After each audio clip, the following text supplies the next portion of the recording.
Mabuhay. We are the third reporter and our topic is about directing.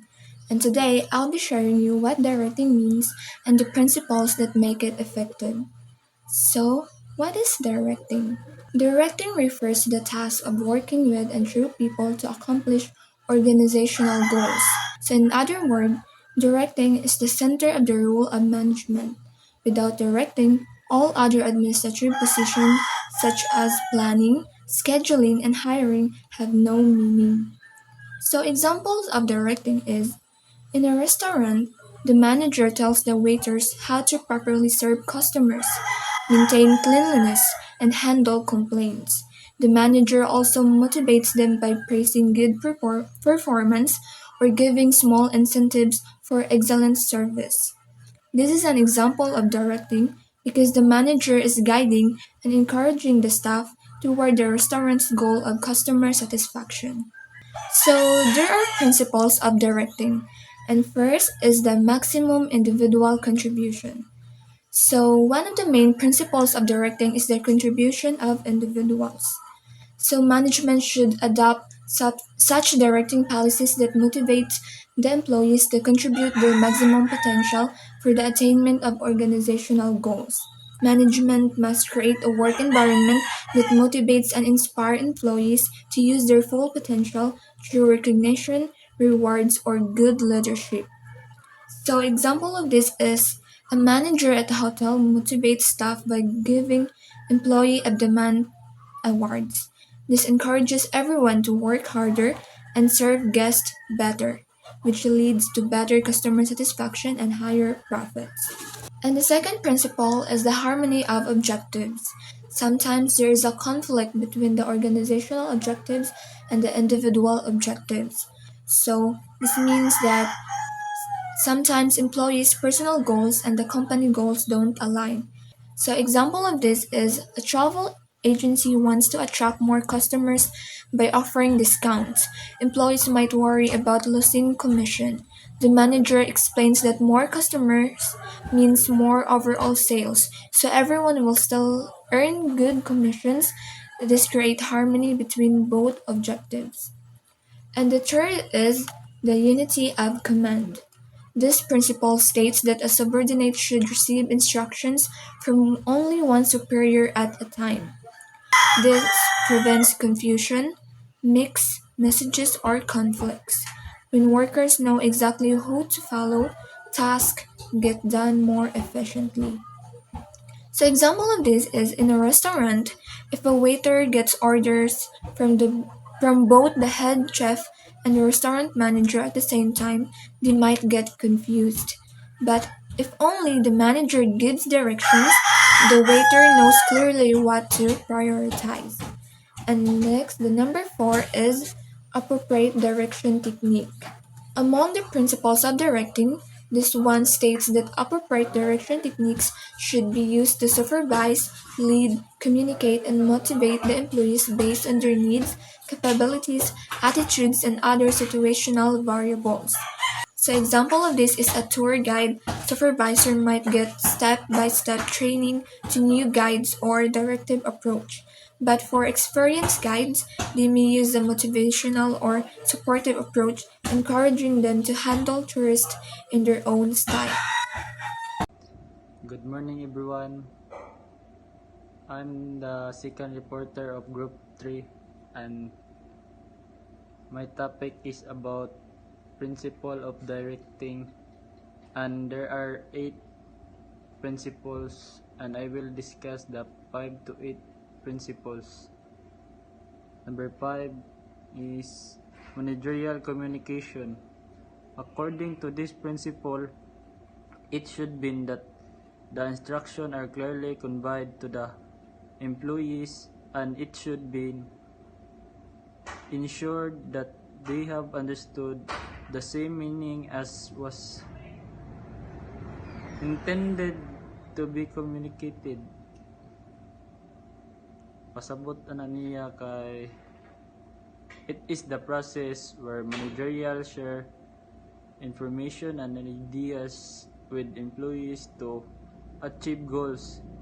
It helps is planning, decision making, and motivating workers. Example, a manager gives instruction and update through meetings or emails. Number 6 is use of informal organization.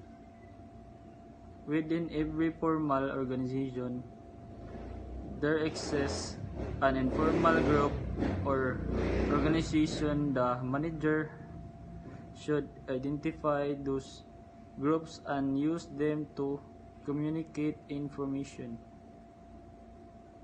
Pasabot na niya kay it improve communication, teamwork, and morals, help solve problem quickly, and spread new idea through friendly employee relationship. Example, in a tourism office, staff member might share updates about tourist feedback over lunch, helping them adjust service faster even before formal meetings. Number 7, leadership. Manager should practice a good leadership quality to influence the subordinate and make them work according to their wish. It is one of the important principles of directing.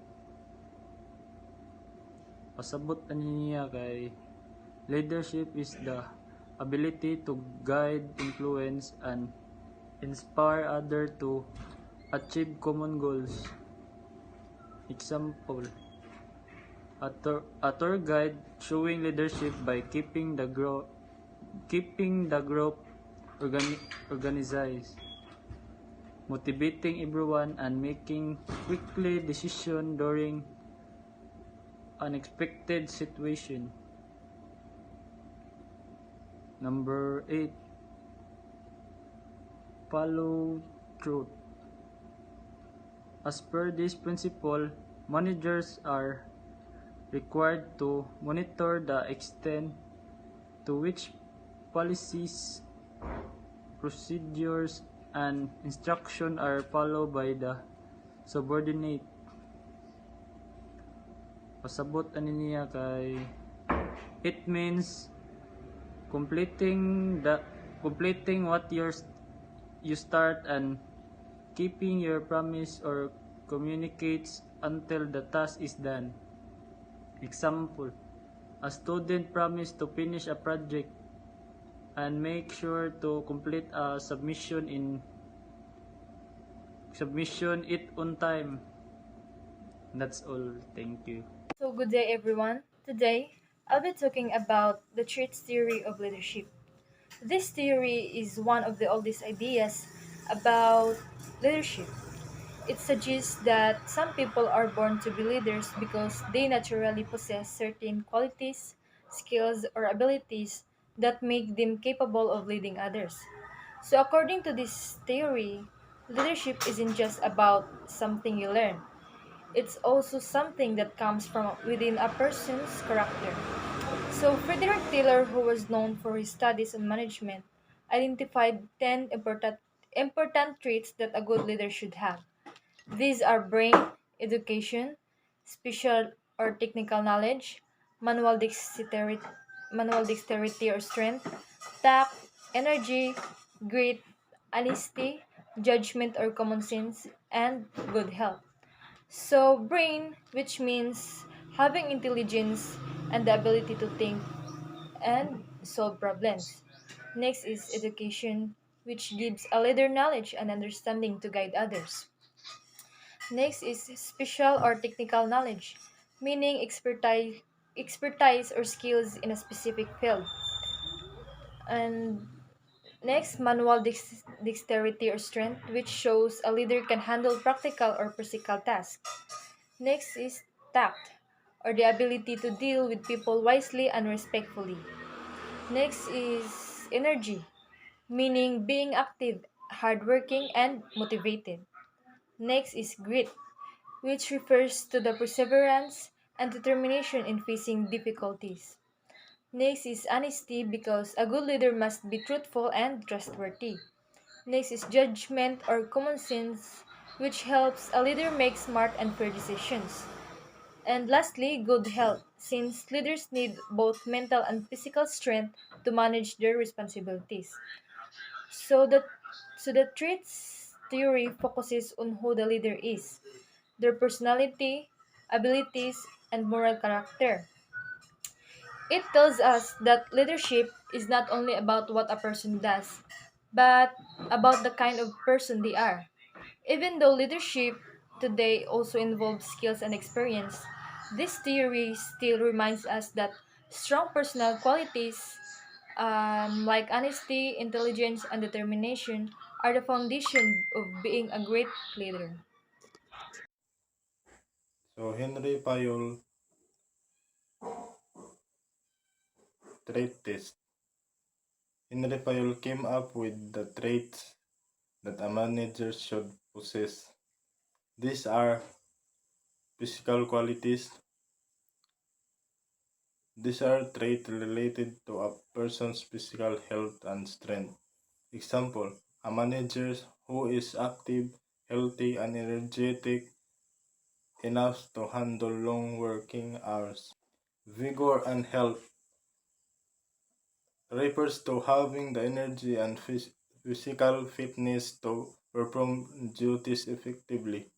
Example, a manager who exercises regularly and stays alert during meetings. Mental qualities, the ability to think, analyze, and understand work situation. A manager who can quickly understand new companies' policies or solves problems logically. Ability to understand and learn. Being open-minded and eager to gain new knowledge or skills. Judgment. The ability to make wise and fair decisions. A manager who considers both employees' welfare and company profit before deciding. Mental vigor and adaptability. Staying mentally strong and flexible when facing changes or problems. Example, a manager who calmly adjusts plans when unexpected challenges arise. Moral qualities. Having strong character, honesty, and integrity. Example, a manager who treats all employees fairly and avoids corruption. Number 8. Energy. Having enthusiasm and drive accomplish tasks. Example, a manager who motivates the team and stay productive throughout the day. Number 9. Firmness. Being a decisive and consistent in enforcing rules and standards. Example, a manager who stands by decision and maintains discipline in the workplace. Number 10. Being ready to take charge and be accountable for action or outcomes.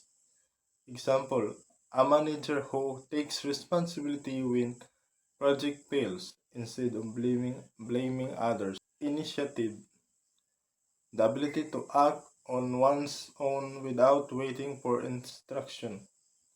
A manager who starts a new project to improve productivity without being told.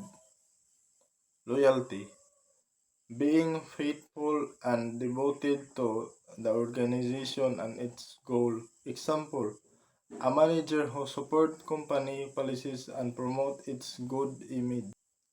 Tact, the ability to communicate or handle people wisely and politely. A manager who corrects an employee's mistake kindly without embarrassing them. Number 14. Dignity. Maintaining self-respect and earning respect from others through proper behavior. A manager who acts professionally and commands respect from employees. So that's all Henry Payol's traits that managers should possess.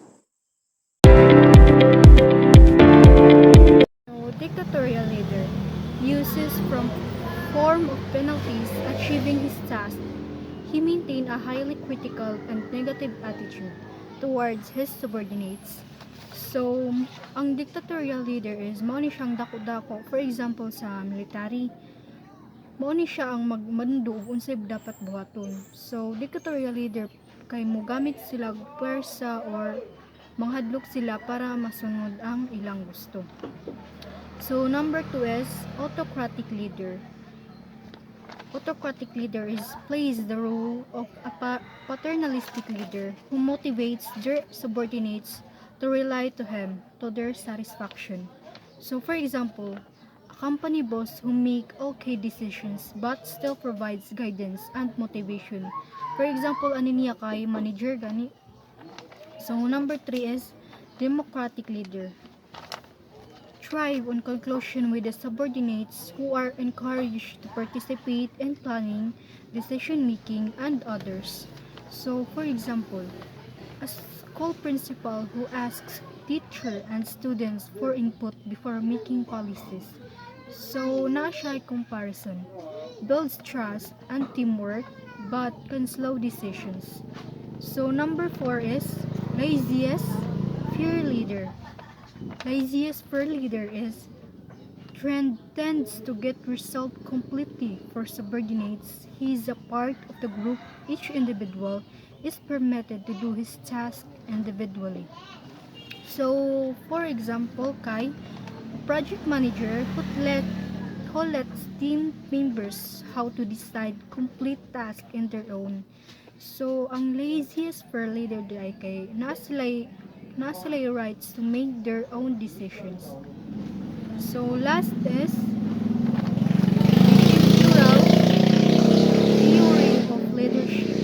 behavioral leader theory of leadership. So, the three theory and effective leaders seem not to have any disgusting traits or characteristics. Research focus their studies on their others. So, for example, ani niya kay mag-base ni siya sa atong makatunan pinaagi sa mga atong mga pinuhatan ug pamatasan. So, that's all. Thank you. Good day everyone, my name is Alkina Bilya. I am from Group 3 Reporters. So now I discuss the topic of situational theory of leadership, contingency theory of leadership, communication, and communication processes. So now, situational theory of leadership, the view about situational theory of leadership which bridge the gap between behavioral and situational theory. So it means situational theory says that there is no single or best style of their leadership. Instead, effective leaders adjust their style based on the situation, including the needs of their team, the task at hand, and the level of maturity or skill of their followers. Next is contingency theory of leadership. Literatures about the topic are mixed. Some use situational theory and contingency theory interchangeably. So, contingency theory of leadership suggests that a leader's effectiveness depends on how well their leadership style match the specific situation or environment. There is no one-size-fits-all approach. Success depends on factors like type of task, team relationship, and organizational settings. So next one is communication. So communication is the process by which the management function of planning, organizing, directing, and controlling are accomplished.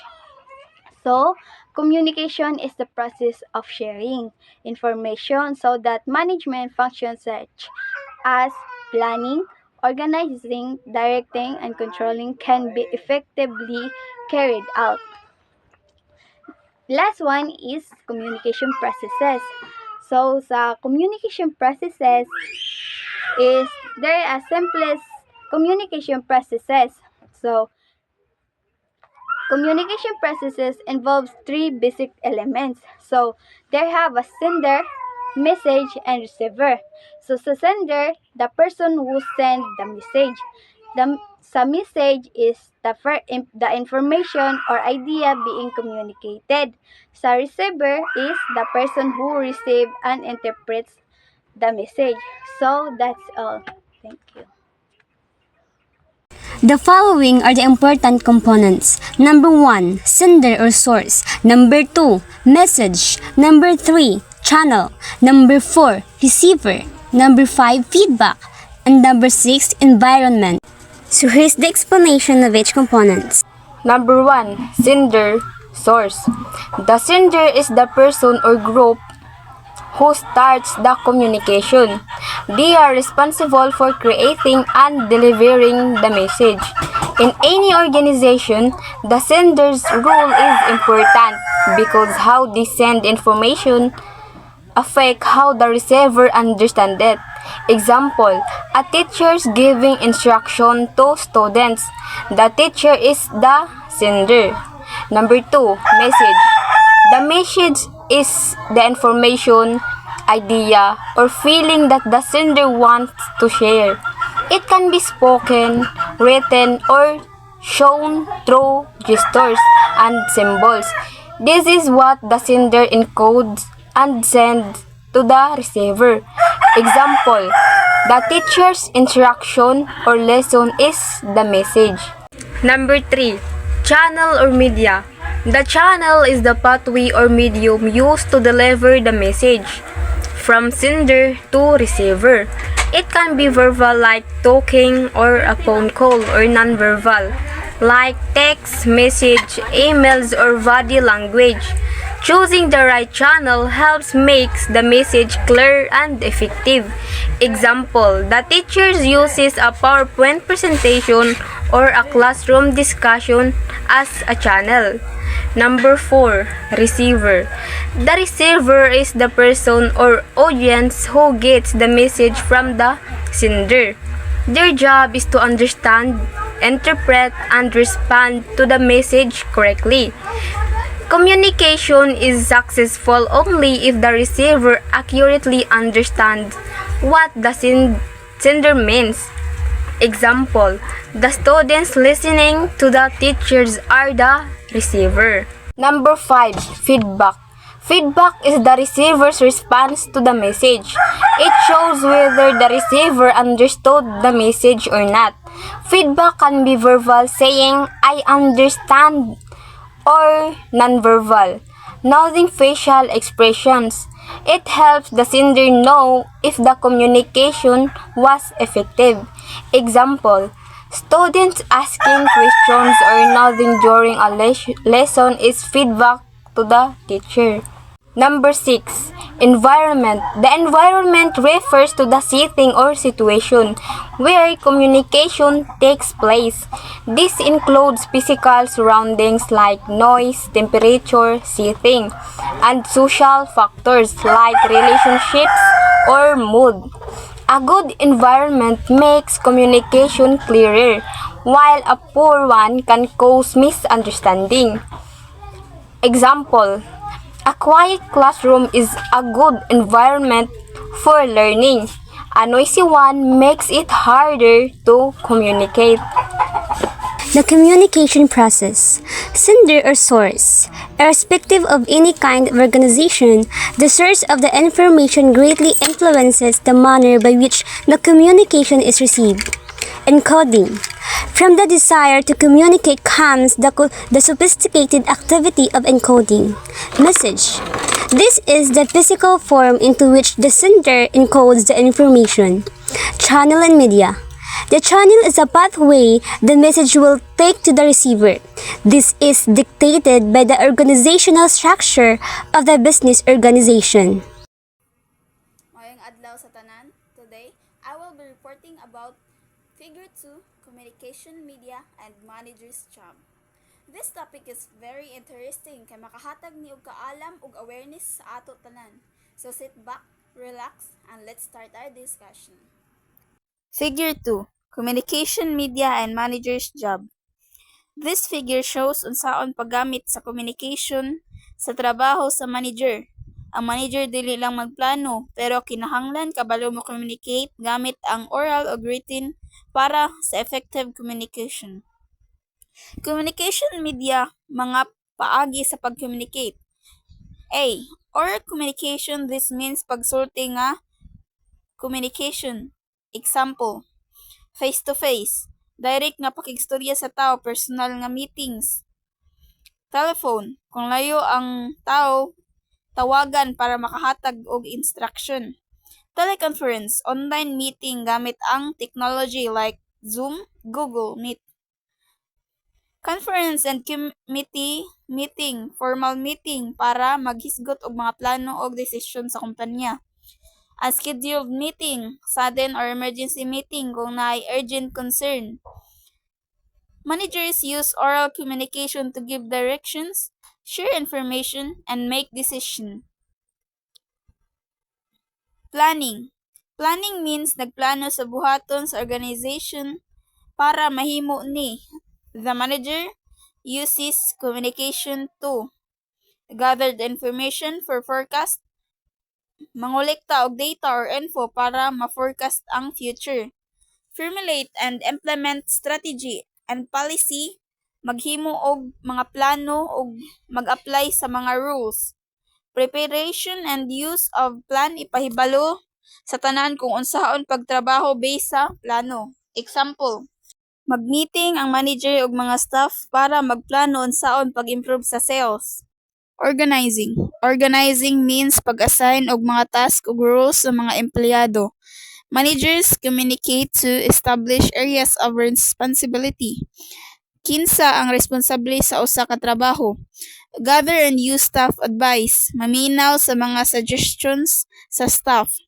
Written communication is used here like letters, reports, memoranda, policy statement, newsletters and brochures, charts, graphs, and illustrations, accounting and financial reports. Example, magpadala ang manager og memo or report para klaro ang mga rules sa team. Staffing. Staffing is about choosing and managing people sa organization. Manager communicate during selection and performance appraisal, nagpili og nag-evaluate sa employees. Interview. Pangutana sa applicants during hiring. Negotiating with unions, collective bargaining, pakig-negotiate sa mga labor groups para sa benefits o working conditions. Example, manager, mo interview sa new applicants or mag-meeting sa union about salary increases. Directing. Directing means pag-lead sa mga empleyado. Communication helps the manager to give instructions to subordinates, sugoon og laruhon ang trabaho, motivate human effort, inspire og encourage ang mga empleyado, gather and use information about attitudes and moral, tan-awon ang kahimtang og attitude sa workers. Example, mag-meeting ang manager para motivate ang team or makigstorya kung naay problema sa trabaho. Controlling. Controlling means pag-monitor o pag-check kung nasunod ba ang mga plano. Communication helps the manager to observe actions and performance, compare results with plans, give feedback or corrections if needed. Example, magpadala og reports or feedback session para makorek ang sayop o ma-improve ang performance. Thank you everyone for listening. Now, let's proceed to the next reporter. Good day everyone, good day sir. So I'm the last reporter for group 3.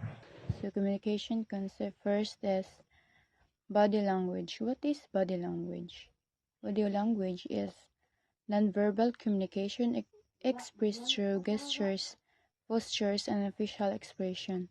So ang example is kanang manager nodding approvingly while listening to an employee's presentation, or employees slumping their shoulders and avoiding eye contact when receiving So second is receiver. What is receiver? So ang receiver is individual or group who perceive and receive the message and the communication process. So the example is in a team meeting when the project lead explains new task, every team member actively listening is a receiver of that information. Then decoding, so the process by which the receiver interprets the message they have first received and converts into something meaningful and useful.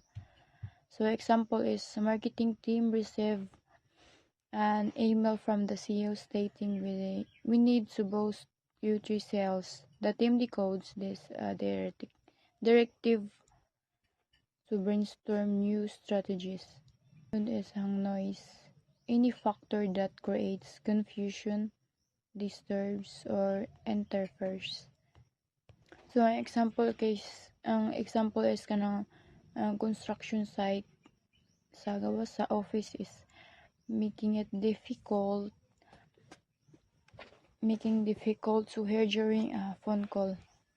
Di mabati kay if kung naay katawag is di makabati og tarong kay saba kayo ang nag construction sa gawas.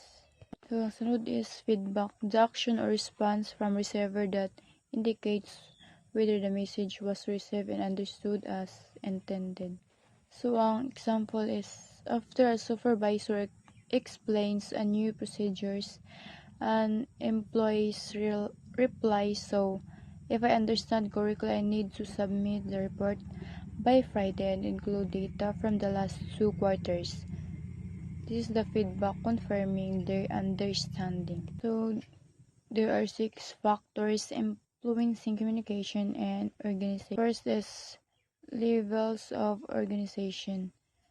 So the number of hierarchical layers in an organization. More layers can create longer communication chains and potential for distribution. So ang example is a large corporation with many management levels might experiencing slower decision making due to information passing through multiple hands before reaching the top or bottom. So second is task specialization. So explanation the degree to which the specialized roles can lead to communication gaps between departments if they don't understand each other's work.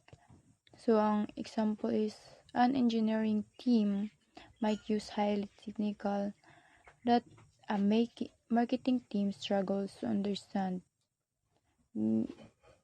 causing miscommunication when discussing a new product's features. Third is status difference based on organization level constraints.